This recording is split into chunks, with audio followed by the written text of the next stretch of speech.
Hi everyone and welcome to African American History Lesson 7.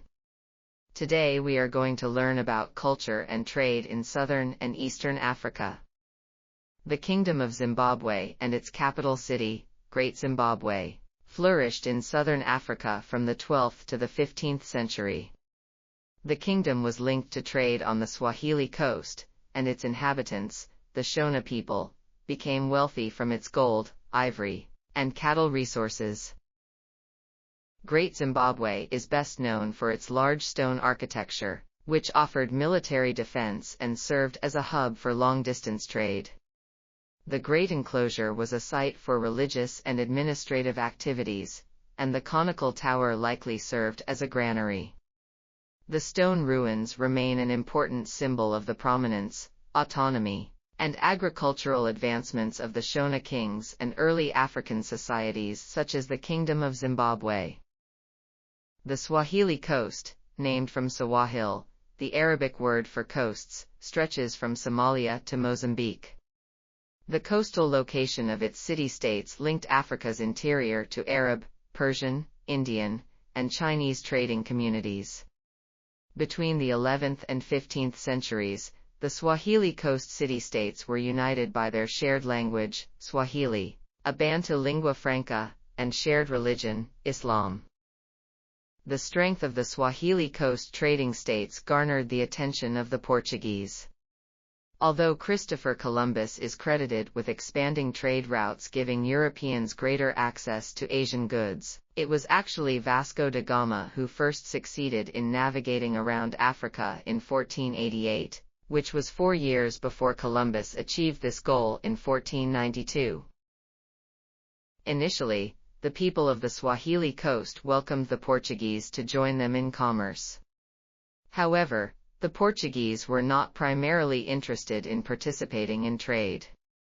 Their larger purpose was a crusade to wipe out Islam. The Portuguese were emboldened by the myth of Prester John, a supposed Christian king in Africa. King Manuel of Portugal believed that if his country could join forces with the legendary Prester John, they would succeed in wiping out Islam in the region. The myth of Prester John proved to be false. However, this did not stop the Portuguese, now led by Afonso de Albuquerque, to conquer the most critical ports of the Swahili coast. Next, they built a network of bases and forts to defend them. Additionally, they used terror and violence against the indigenous people there to turn what had been a free trade zone into a Portuguese-controlled monopoly. Finally, de Albuquerque was especially renowned for his barbaric practices such as burning mosques with followers of Islam, including women and children still inside. Despite these historical challenges, however, the Swahili people continue to be a significant population in East Africa, with Swahili remaining a widely spoken language. Also, while many Swahili people today consider themselves Christians, there are still a significant number who are followers of Islam, with Islamic customs and holidays honored and observed throughout the region. While the Swahili coast today is not as wealthy as it was during its historical peak of Indian Ocean trade, the region still experiences economic prosperity primarily through tourism, spice production, particularly cloves, nutmeg, and cinnamon, and coastal fisheries, with major centers like Zanzibar and Dar es Salaam contributing significantly to the region's wealth. Thank you for watching. If you enjoyed this video, please drop a like, leave a comment, and share it on social media. Also, please consider following the channel on YouTube at Quietly Radical.